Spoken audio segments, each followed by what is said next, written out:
Media సోదరులకు నమస్కారం. నిన్న మాజీ మంత్రివర్యులైనటువంటి సత్యవతి రాథోడ్ గారు అసత్యపు ఆరోపణలు అంగన్వాడీ నోటిఫికేషన్ పైన చేసింది మనం గమనించాం. సో దీనిని పూర్తిగా నేను ఖండిస్తున్నాను. ముఖ్యంగా ఇవాళ అంగన్వాడీకి సంబంధించి తెలంగాణ ప్రభుత్వం 15,000 పైచిలుకు పోస్టులకి, టీచర్లకి, హెల్పర్లకి సంబంధించి నోటిఫికేషన్ ఇచ్చారు. దీనికి అర్హత ఇంటర్మీడియట్ మార్క్స్ 70%. ఒకవేళ వాళ్ళు అనాథలైతే 10 మార్కులు, వితంతువులైతే 5 మార్కులు, అలా ఫిజికల్ గా హ్యాండిక్యాప్డ్ అయితే 5 మార్కులు. వీటితో పాటు ఇంటర్వ్యూని కూడా పెట్టారు. సో ఇంటర్వ్యూకి తీసుకున్నప్పుడు గనక ఆ మనిషి ఎలా ఉంటారో వాళ్ళ యొక్క పరిపక్వత ఏ విధంగా ఉందని ఇంటర్వ్యూ ద్వారా మనం తెలుసుకోవచ్చు. సో గత ప్రభుత్వంలో కూడా చాలా నోటిఫికేషన్స్ ఇచ్చారు, ఇంటర్వ్యూ పెట్టారు. మరి అప్పుడు కూడా ఇట్లాంటి రాజకీయ రిక్రూట్మెంటే చేశారని నేను సత్యవతి గారిని అడగదలుచుకున్నా.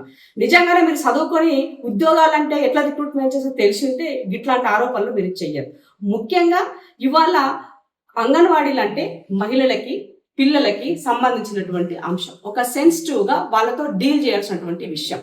కాబట్టి పిల్లలను క్లాస్ కి పంపించినప్పుడు ఆ పిల్లల్ని వాళ్ళు ఏ విధంగా లాలనా పాలన చూస్తున్నారు, వాళ్ళ బిహేవియర్ ఏ విధంగా ఉంది, వాళ్ళలో సేవ చేసే దృక్పథం ఉన్నదా, సో వాళ్ళు ఆ పేషెన్స్ ఉన్నదా, అమ్మలాగా చూసుకోగలుగుతుందా, ఆ సహనం వాళ్ళలో ఉన్నదా, ఇలాంటి విషయాలన్నీ కూడా మనకి మనిషితో మాట్లాడినప్పుడు మాత్రమే ఆ ఇంటర్వ్యూ ద్వారా మనకు తెలుస్తాయి.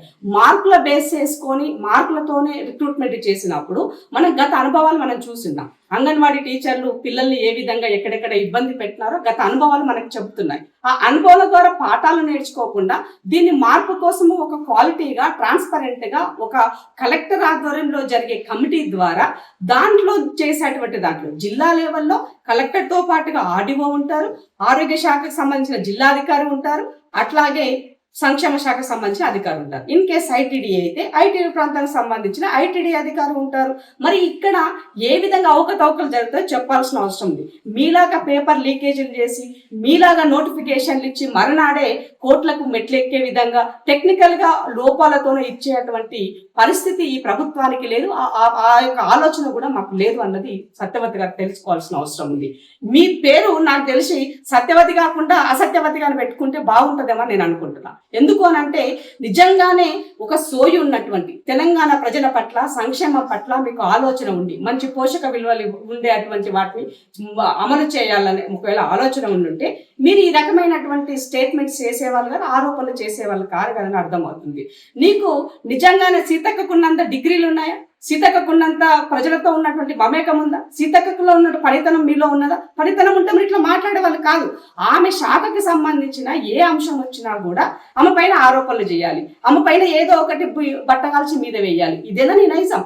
ఒక మహిళగా ఇంకొక ఆదివాసీ బిడ్డ మంత్రిగా ఉంటే ఎందుకమ్మా ఓడ్చుకోలేకపోతున్నావు? ప్రతి విషయానికి తగుదనా అమ్మను ముందుకు వచ్చేసి మాట్లాడుతున్నావు. గతంలో మీ సార్ చెప్పిండు అసెంబ్లీ సాక్షిగా, అవును మా పార్టీ కార్యకర్తలకు సంక్షేమ పథకాలు ఇస్తే తప్పేంటి అని మాట్లాడినాడు. కానీ మా ప్రభుత్వం అట్లనే పార్టీలకు అతీతంగా, జెండాలకు అతీతంగా అందరికీ ఇందిరమ్మ ఇండ్లు ఇస్తున్నాం, అందరికీ అన్ని సంక్షేమ పథకాలు అందిస్తున్నాం, అందరికీ రేషన్ కార్డు ఇస్తున్నాం, అందరికీ పింఛన్లు అందిస్తున్నాం. అది రేవంత్ రెడ్డి సర్కార్కు ఉన్నటువంటి ఘనత. మరి మీరు 10 సంవత్సరాలు దోచుకొని దొబ్బి తిన్నటువంటి మీరు పచ్చకామరులకి లోకమంతా పచ్చగానే ఉన్నట్టు నువ్వు దోచుకున్నావు కాబట్టి ఎదుటోడు కూడా అట్లనే ఉంటాడు అనుకుంటే ఎట్లా అని అడుగుతున్నాను. నీ దగ్గర నిజంగా ఆధారాలు ఉండి ఒకవేళ జరిగేటువంటి సందర్భంలో అవకతవకలు ఏమైనా జరిగితే అప్పుడు మీరు మాట్లాడితే ఒక అందం సందం ఉన్నది. ఆరు లేడు సూర్యుడు లేడు ఆలుపిల్ల సోమలింగం అన్నట్టు ఏమీ జరగలే. నోటిఫికేషన్ వచ్చినంత మాట్లాడే వాళ్ళు వచ్చినంగానే ప్రజల పట్ల ఒక అభద్రత భావన క్రియేట్ చేసే విధంగా ఉద్యోగాలు మీరు ఇవ్వలేదు కాబట్టి మేము ఇవ్వకూడదు అని మాట్లాడుతున్నాం. అదే కదా మీ యొక్క నైజం. ఎట్లనైనా ఈ ప్రభుత్వం ముందుకు వెళ్ళొద్దు, సంక్షేమం చెయ్యొద్దు, ప్రజలని ఇబ్బంది పెట్టే విధంగా ఉండాలన్నట్టు ప్రతిపక్షం పనిచేస్తుంది. సిగ్గు లేదా మీకు అని అడుగుతున్నాం మేము. మాట్లాడేటువంటి ఎంపీ మాలతి కవిత అయినా మీరైనా మీరు మాట్లాడితే ప్రజలు మెప్పు పొందాలి, ప్రజలు నిజమే అని నమ్మే విధంగా ఉండాలి.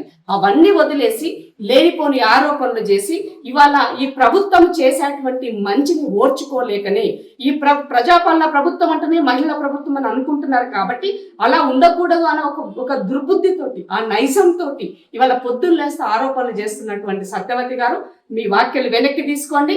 అదర్వైజ్ మీరు ఇట్లాగే అసత్యపు ఆరోపణలు చేసినట్లయితే రేపటి నుంచి మిమ్మల్ని అసత్యవతి అని నామకరణం చేస్తాం. తస్మాత్ జాగ్రత్త.